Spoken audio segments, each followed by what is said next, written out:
3, 2, 1, 8. On KBLA, James Farr's on the mic, lifting up the people, keeping hope in sight.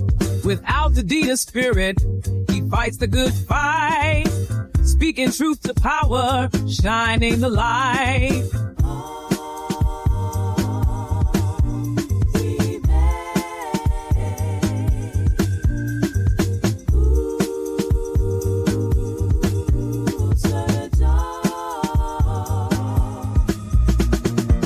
Flames try to break us, but we're standing tall. Lost our homes, but we ain't lost at all.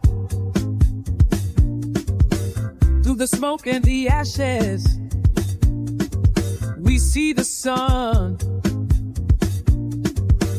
Altadena's fight has just begun.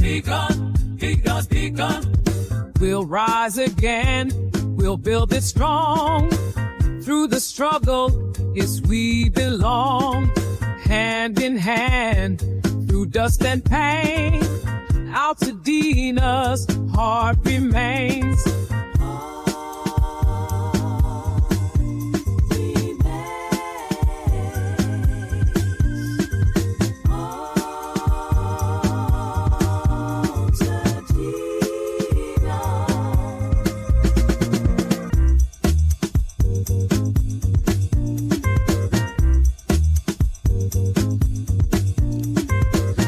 Live from Lamert Park, KBLA Talk 1580. You're listening to The Conversation Live, Altadena Rising, and I'm your host, James Farr. This is the show of record, and we are chronicling for the nation the deadly and devastating Altadena Eaton Canyon fire, which devastated a community. I'm appreciative that you've allowed me to share this space with you. Some of you may just be getting the day started. You're in the kitchen. You're possibly out in the garage tinkering around, and I hope you're not outside. And if you are outside, you're getting those activities in early. I am so grateful that you've allowed for us to share this space with you. I want to invite you to follow us on social media at KBLA 1580 across all of the social media platforms, and then you can also follow me at James Farr Live across all your social media platforms. Before I tell you about today's show, if you've missed any of our previous episodes, I think this is like 23, 24, but thank you so much. I've received the messages not only locally, nationally, and even internationally. We appreciate you checking in and listening to this program. But if you've missed any of those episodes, you can find our podcast version wherever you get your podcasts. Coming up today, we've got a full hour with this brother, Dr. Brent, and I are going to have a conversation that I don't think very many people are having. 7 months after the fire, families are still fighting to rebuild, and we're asking the burning question: generational wealth reimagined.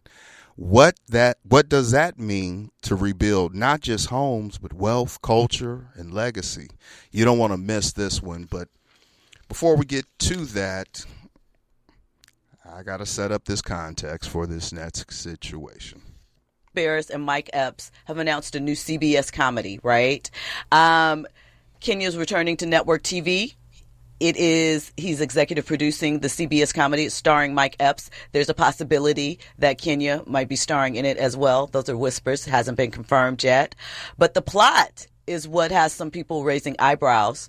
It's two estranged black brothers reunite to sell their grandmother's home after the Eaton wildfire in Altadena, only to learn her caretaker owns it. The themes of it are family, legacy, and forced reconciliation, right? The Altadena rebuild is the backdrop and ties to, obviously, the real-life fire devastation. This is quick. This is not something that had been in talks. This is something that has developed since we all saw that happen in January, I actually reached out because, if you know, we have a show here on KBLA, Altadena Rising, which is hosted by James Farr. So I reached out to him and he said, love them both, speaking of Kenya and Mike Epps, but there's not anything funny happening. I'm sure they'll deliver intellectual humor with plenty of message as a through line. However, I don't know how I feel about it. Great for keeping Altadena in the national conversation, though. So that's what he had to say. So we already know, and I've talked about on this program, disaster capitalism. I've talked about disaster tourism. I don't want to necessarily categorize this next portion of what we see in this economy around a disaster, but there is something also known as disaster entertainment. Social media lit up, my phone lit up, my inbox lit up. Some of y'all weren't happy with what I said. I said what I said, and let me be clear on what I wasn't saying. I wasn't saying that I was for it or against it. Do I think it's too soon? Yes. Others may not think it's too soon, but let's just kind of clear some things up, right? And because I don't think.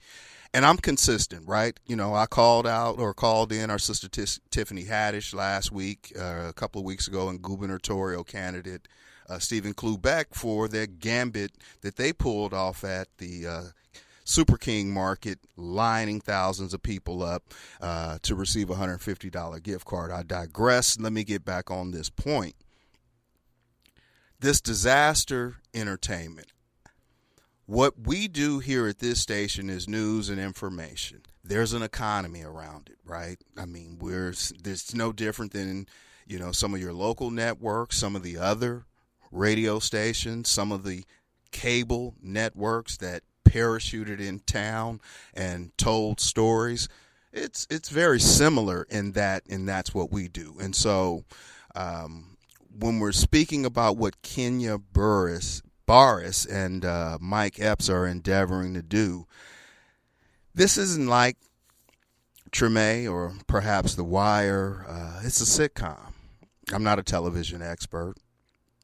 I don't even know if I'm even qualified to speak entirely on what a sitcom format may look like. But let me say this. I am a fan of both Mike Epps and Brother Kenya. I like both of their brands of comedy. I like Kenya's writing. My remark about it being intellectually humorous or funny, I think there's some space in there for that, and there will be a message. But clearly, many in the community feel it's too soon. Let me say that again. Many in the community feel that it's too soon. But I also want to caution and admonish. Where was that same energy in a different genre? Where was that smoke at for, let's say, Curtis Jackson, 50 Cent? I'm not a fan of BMF. Was there any reciprocity for those who have lost lives in a whole nother space?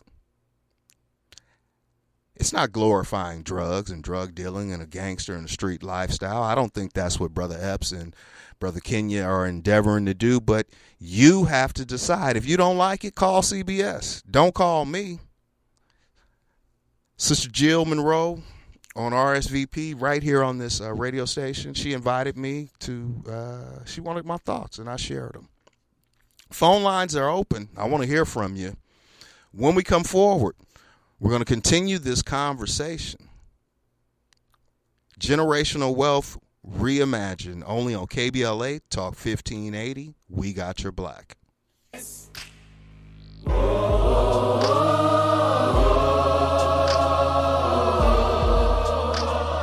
built this.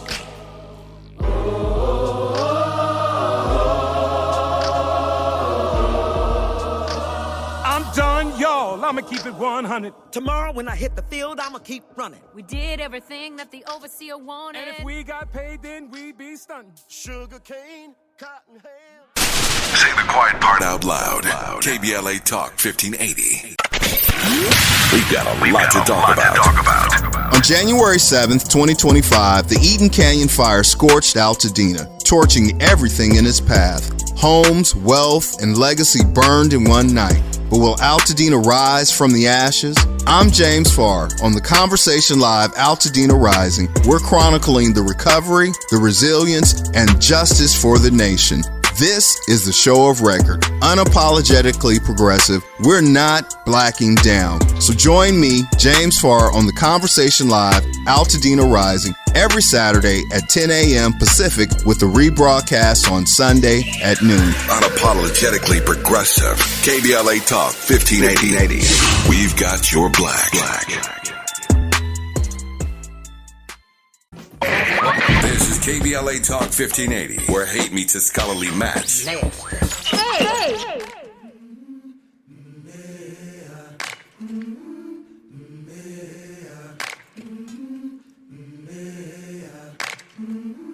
I've been walking with my face turned to the sun.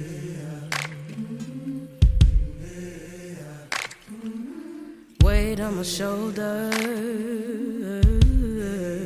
a bullet in my gun. Oh, I got eyes in the back And of welcome my forward. head. You're listening to the Conversation Live, Altadena Rising, and I'm your host, James Farr. We are sponsored in part by Quinn Emanuel Trial Lawyers. Dr. Brent Musson he's with us this morning. He's a housing policy expert, a professor, an award-winning researcher, and a native son of Altadena. He's also served on the Altadena Town Council. He's the principal of Musson Factory and also the lead organizer of TEDx Altadena. Dr. Musson, welcome, brother. Thank you. So, is it Dr. Brent? Which handle you want me to use, brother? Whatever you're comfortable with. Okay. Brent's fine. Okay. All yeah, right. Brent's fine. Welcome this morning, man. Thank you for being here. Thank you. Thanks, James. Absolutely. I'm gonna set this up first because there's a lot that we want to get into with the framing of our conversation today. Generational wealth reimagined, and.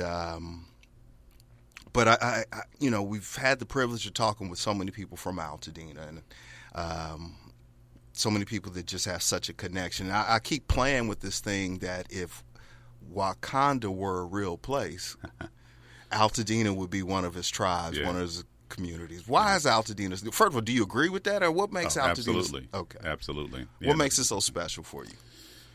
So Altadena is special for a lot of reasons. For me personally, of course, it's home. It's a place I grew up. It's a place I raised a family. It's a place I did my service. It birthed me into everything that I am now. It's where I met my wife. So Altadena is special personally for that reason. But Altadena is special to its community and to the Los Angeles region because it was a magnet for black excellence. So the raid on Harper's Ferry was sort of this seminal moment that sparked the Civil War.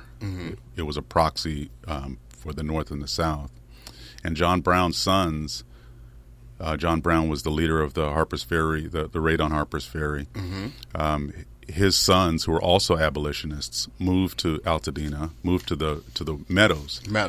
And so Altadena became sort of this magnet for people to know that there's some like-minded, freedom-thinking abolitionist thought in Altadena, and it became this place that people gravitated to.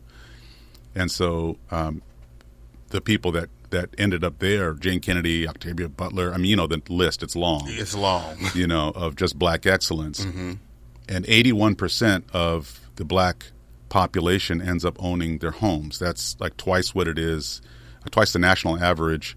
No, I shouldn't. I take that back. It's not twice the national average. It's definitely twice the black ownership in in mostly chocolate cities like Atlanta and D.C. and so forth. But it's higher than the national average by about 20 points. Sure. So the black home ownership is generational ownership. It's a special place because people moved in there and stayed there. Right. Generation after generation, not only stayed in Altadena, but literally stayed in the same home. Made connections, made families. Let me open that up a little bit because I like where you're going with that, and this idea of this national narrative, right? That Altadena was just this, and it's a true narrative, right? The home ownership, the we would look at it as kind of very stratospherically in terms of social economical. I mean, there's some folks very well to do and some folks getting by, right? But it's all kind of in one community. Do you think that this idea that this Wakanda, right, this enclave, this community up in the foothills, right? You hear the language I'm putting down, right? Do you think that has worked against Altadena recovering? Like we gonna kind of really forget to help these black folks? I mean, it's not all black, right? But yeah, I think so. Actually, in the last thing you said, that it's all not all black, I think that's a really important piece of it, because the narrative around Altadena has been about its exceptional black population, but the black population is less than 20% of Altadena. Now it is, yes. It always was. We've never been more than 20% of the population. I think at the time of the fire, we were around 18%. Right. I thought sometime it was around 40, but. Keep going. I'm with you. Educate me, brother. No. I'm with you. We're not going to debate that right now. We good. But I think that the way it worked against us is that the narrative was around the black population, but history tells us that America is not really jumping or chomping at the bit to help African American communities in peril.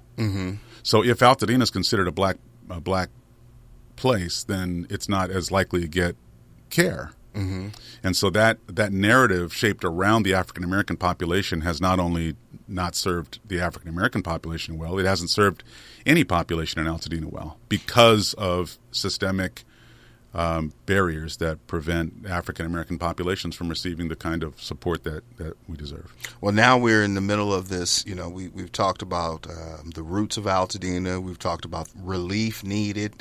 Some folks believe that we're in a recovery phase. I mean, I know of a handful of black families or families, period, that have actually put a shovel in the dirt, right, and broke ground and started that rebuilding process. But going back into those systems, right, some folks are underinsured.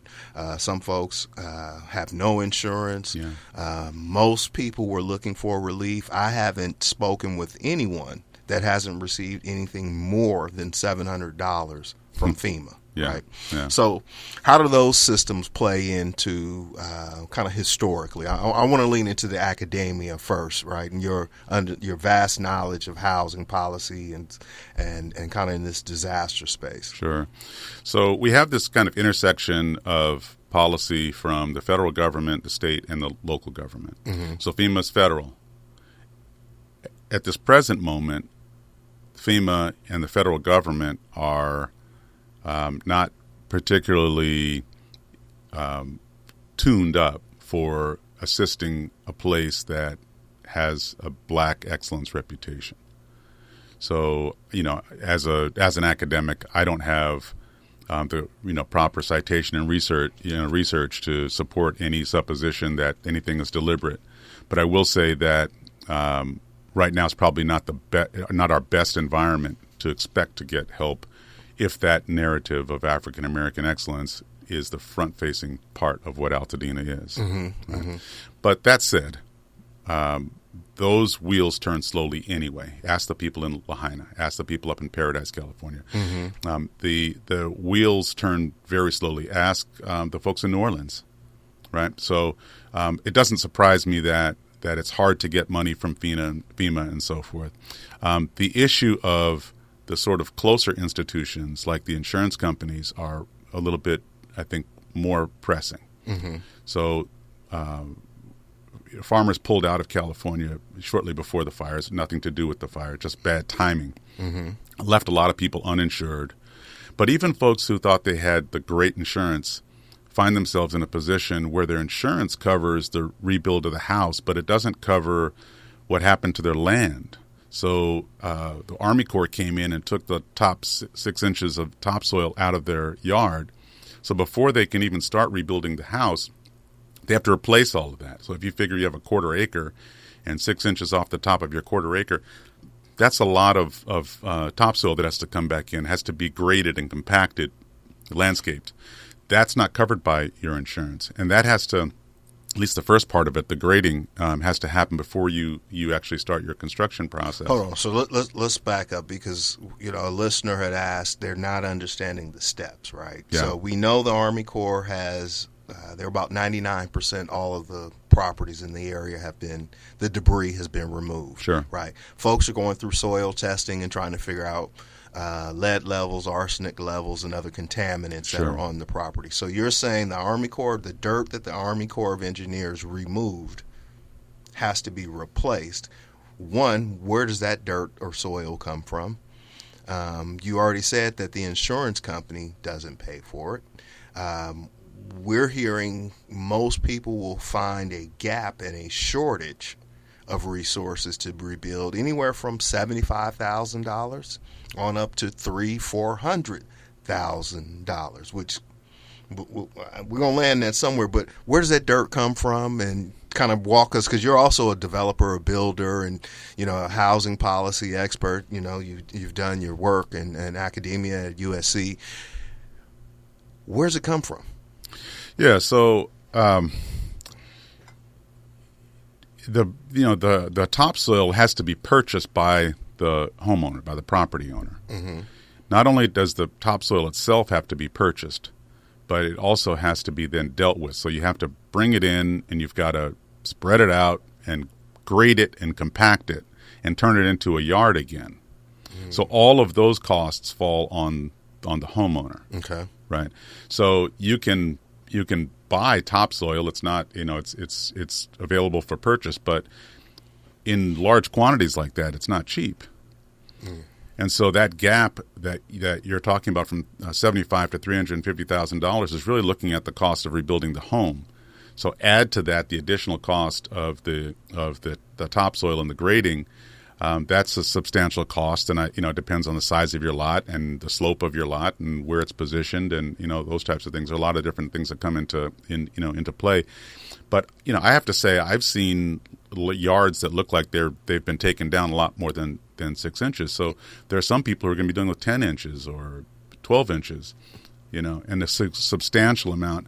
And you can't just ignore it. You can't just say, well, I'm just going to leave the lot where it is, because now if you have a lot that's lower than your neighbor's, all of the rainwater pours into your yard, and you end up with a swimming pool, seeping into your house.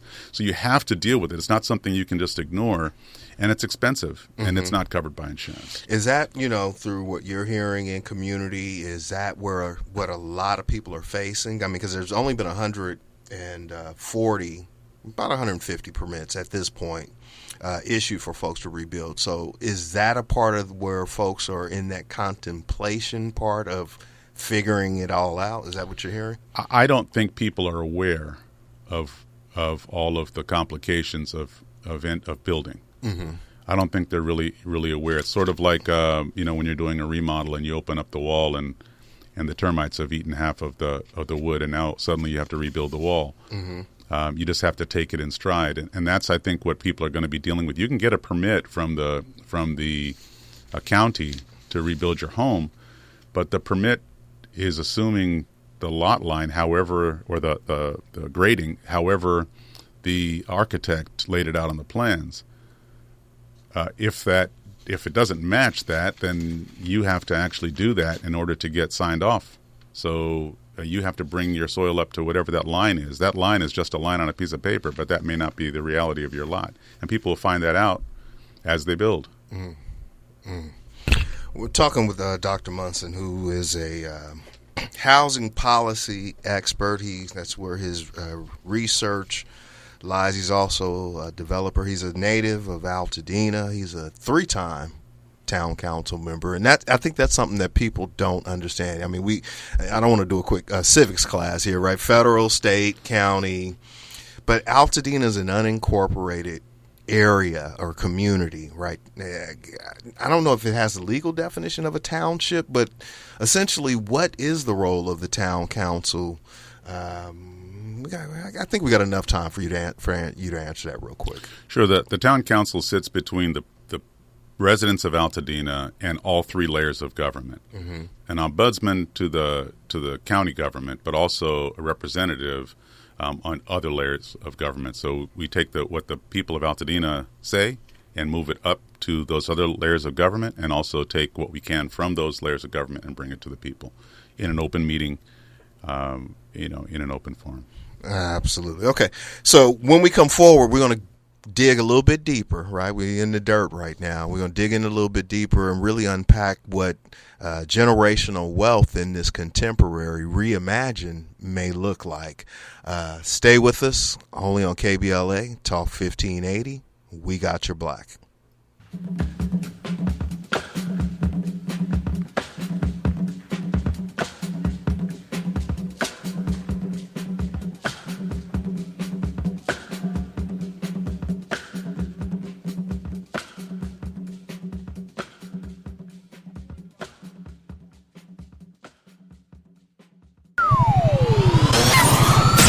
KBLA Talk 1580 is an intervention. When we come forward, includes you. KBLA Talk 1580, turning pain into power. At KBLA Talk 1580, we do more than just talk. You got a big mouth. Hello, Joe, you're up. Welcome. We're unapologetically progressive, and we don't black down. Working all day, overtime hours for bullshit pay, so I can sit out here and waste my life away. Drag back home and drown my troubles away. It's a damn shame what the world's gotten to for people like me, people like you. Wish I could just wake up and it not be true, but it is. Oh, it is living in the new world with an whole soul.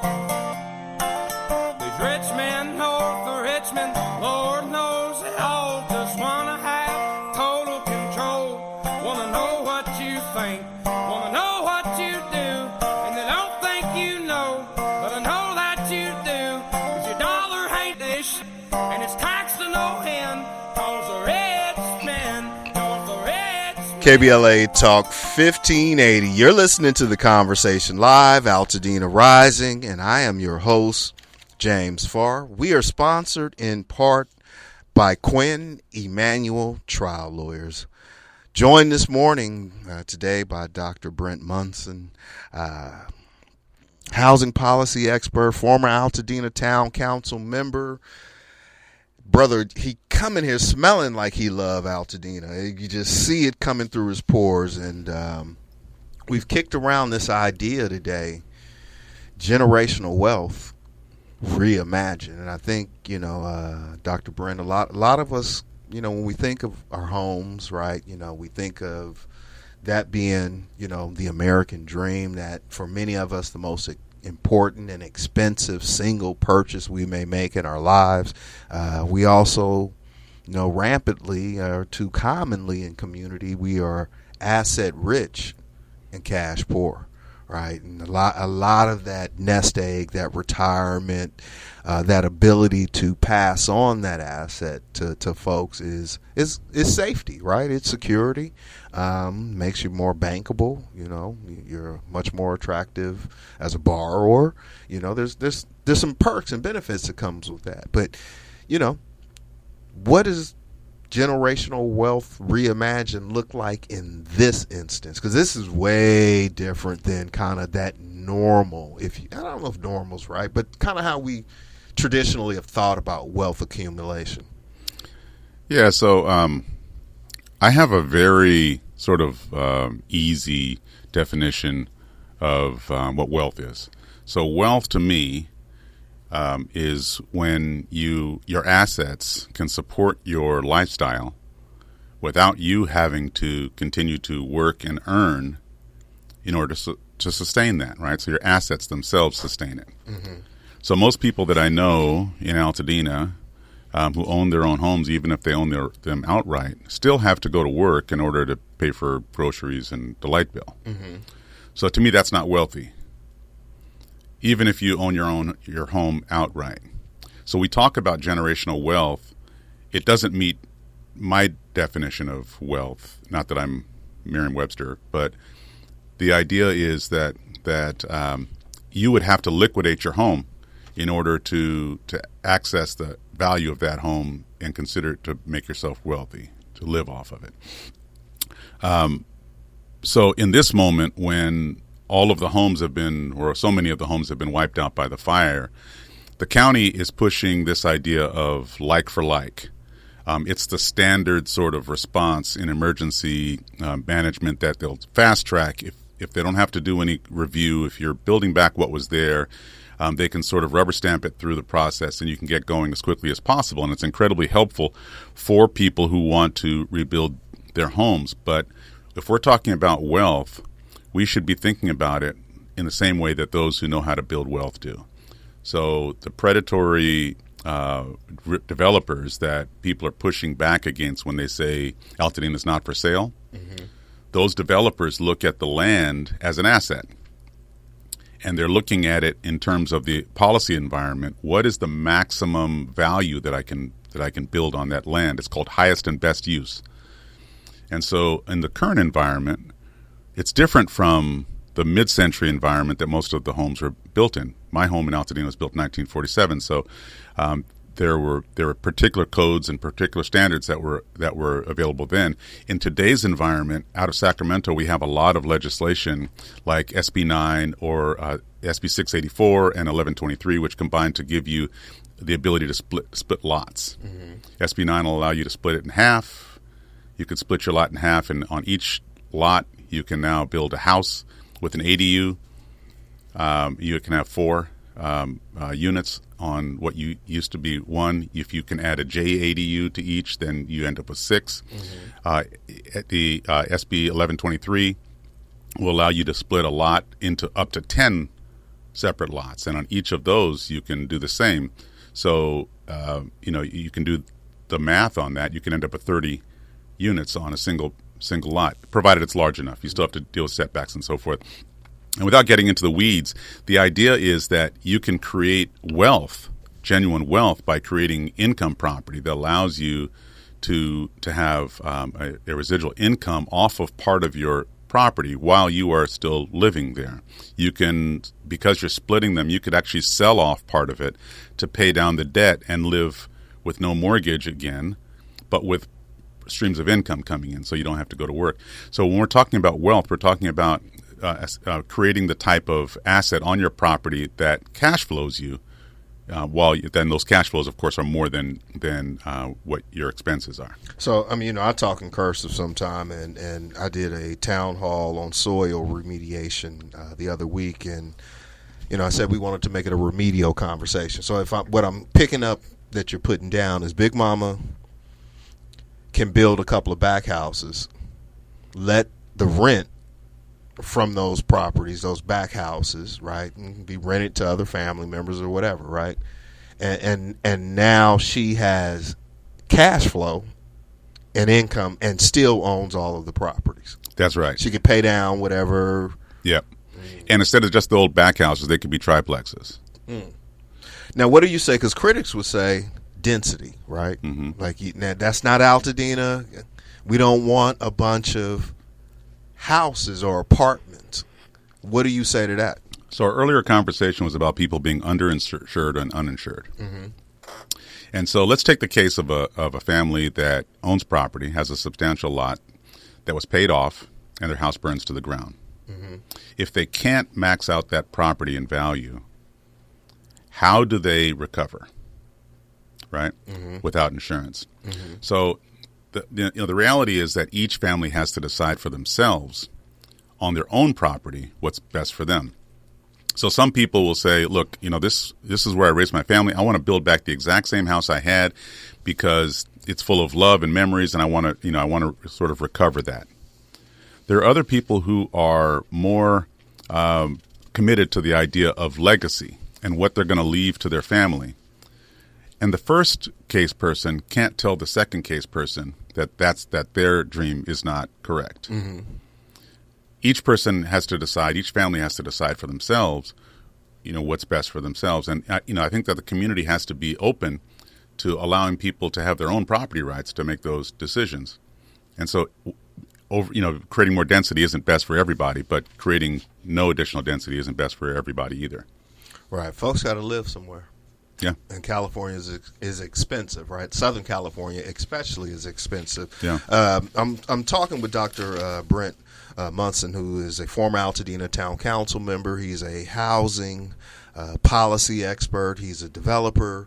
He's son of Altadena. I told you he's wearing toilet Dena today. He's smelling so good. And so you're convening. You are one of the lead organizers with TEDx Altadena and bringing forward a space where people can share these ideas, right? And so when we come forward, I want to learn more about why a TEDx event, how people can participate in it, and when are the deadlines and all the other deets that are that go along with that. Only on KBLA Talk 1580, your ancestors' favorite radio station. 1, 2, 1, 2, 3,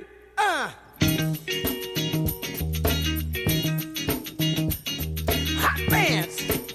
Hey, hot pants. No, hot pants. Smoking that hot pants. That's where it's at. That's where it's at. Take your minds up on. A safe place to go loud. A great place for progressive politics. KBLA Talk 1580. Welcome back to KBLA Talk 1580.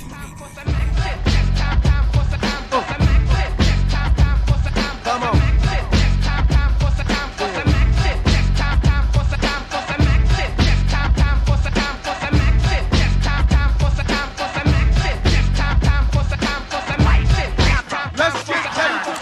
KBLA Talk 1580. You're listening to the conversation live, Altadena Rising, and I'm your host, James Farr.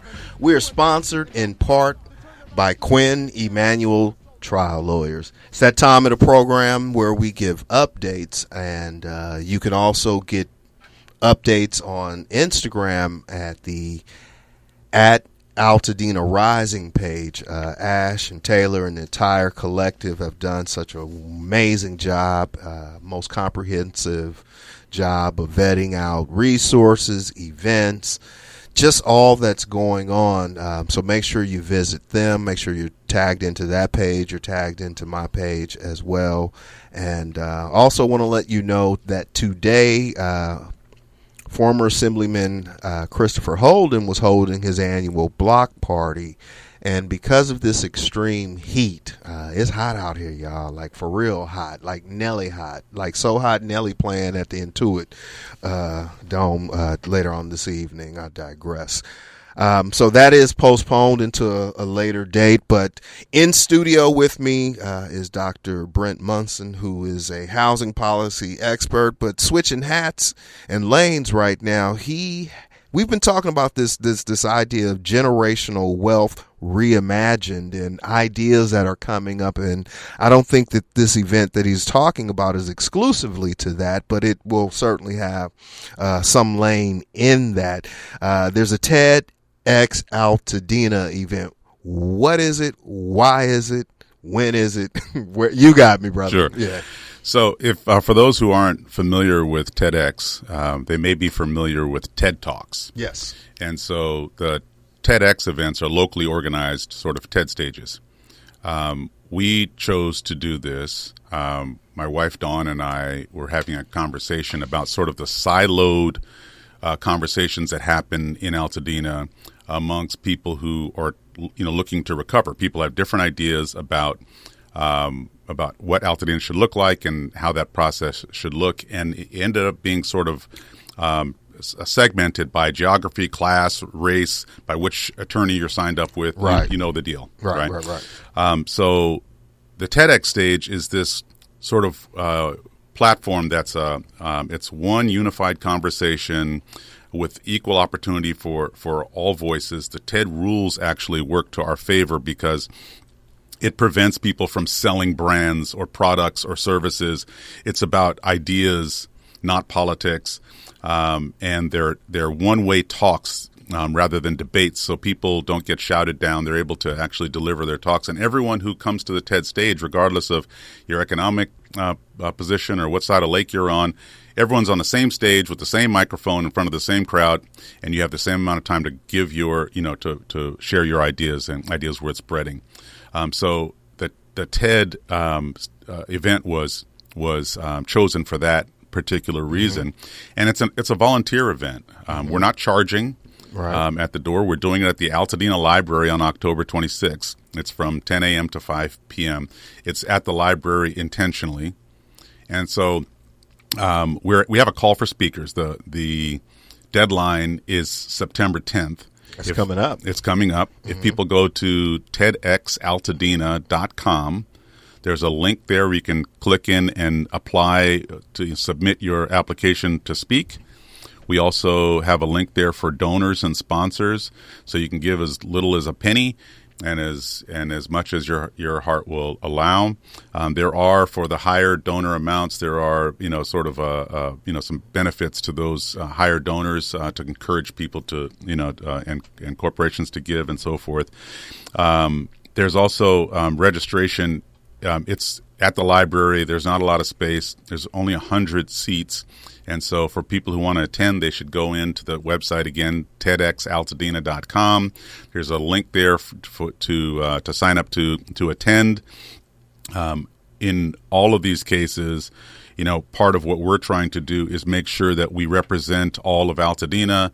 And so it's not just sort of a first come, first serve. We're being very deliberate about making sure that everyone is represented there on the stage and in the seats. In my last 30 seconds with you, I mean, who should submit speakers? Like, who's the ideal person? What are you looking for? So, this person with a strong connection to Altadena. You don't have to have been displaced by the fire, but we want to hear from people who weren't. But most importantly, we want to hear ideas. This isn't about just telling a biographical account. It's not about self-promotion or brand promotion. It's about ideas that can help the community to rebuild. That's Dr. Brent Musson, who has been in studio with me today, housing policy expert, TEDx Altadena organizer. We've explored generational wealth reimagined. Real quick, how can people get in touch with you? MussonFactory.com is actually my personal website, but if it's about the TEDx event, they should go to TEDxAltadena.com. You got it. When we come forward, y'all know how we do it. I got a message in the music with my Saturday slap only on KBLA Talk 1580. We got your black. The station you turn to when you've had it up to here with cultural incompetence. KBLA Talk 1580. KBLA Talk 1580. We've got a lot to talk. All I need is one mic. With the KBLA Talk 1580 guest editorial, I'm Martin Gordon, chair of the Pasadena Community Coalition. Recently, I listened to a Tavis Smiley show conversation with James Farr. At one point, James said something that caught me off guard. Not because it wasn't true, but because it is. Black Altadena is gone. I know it may seem stupid and non-productive, but I stopped in that moment listening to Tavis and James. I broke down and cried. In the back of my mind, I told myself we can bring it back like it was. But James Farr's reality check hit me like a ton of bricks. My community is being murdered. I said murdered, not by the Altadena Eaton Canyon fire, but by the people we elect to protect us, and by greedy and gatekeeping nonprofits who cannot see the forest for the trees. For the first time since the fire, I truly feel and understand my wife's inconsolable pain. Because I'm struggling to find a path to recovery and at least some form of normalcy. My community is crumbling right in front of my face. Lack of funding to rebuild is slowly destroying us.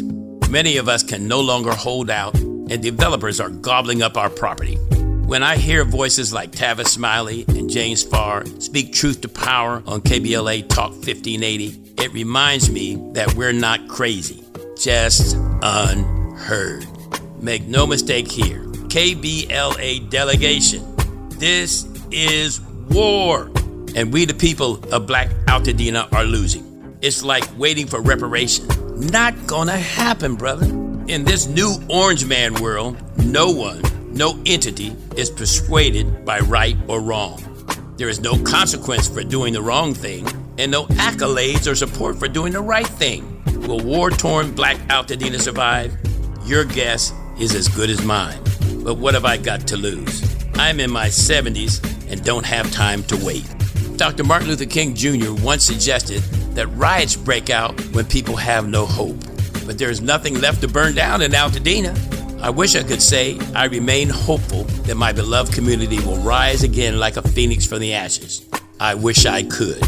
With a KBLA Talk 1580 guest editorial, I'm Martin Gordon, chair of the Pasadena Community Coalition. Pasadena Community Coalition at gmail.com. Reach out to me. As always, we welcome your feedback.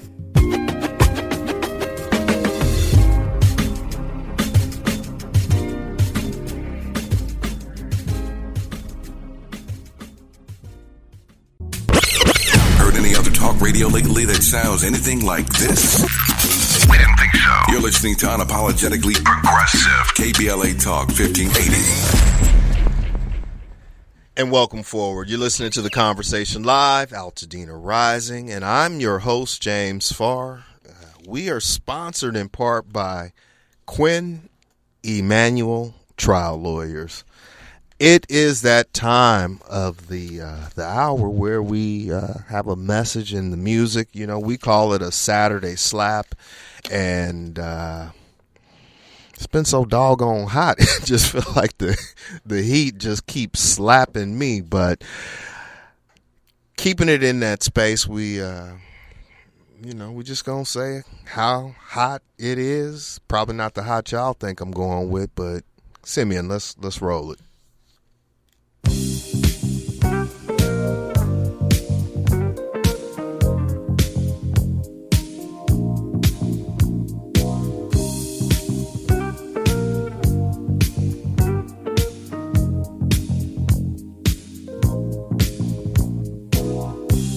At 17 we fell in love, high school sweethearts. Love was so brand new. The vows of man and wife, forever, for life.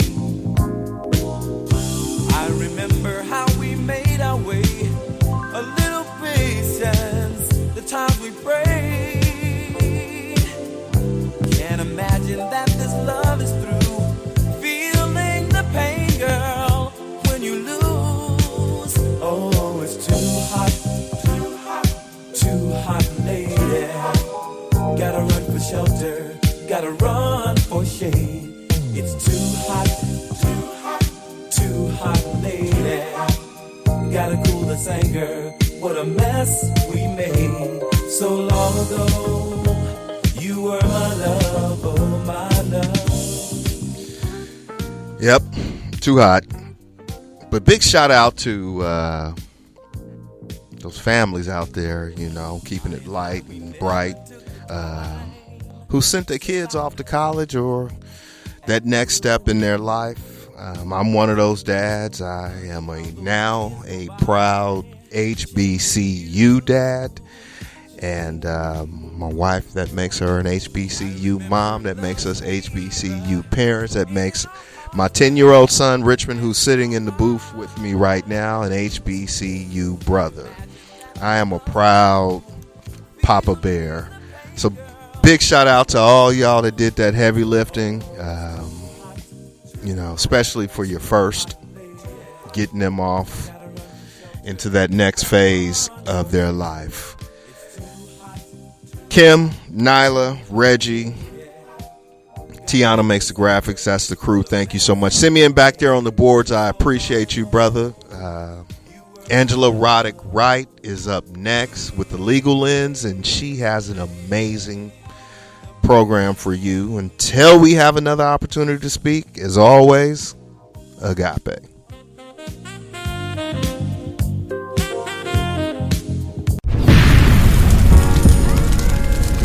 When the flames subside, who ensures that the stories endure?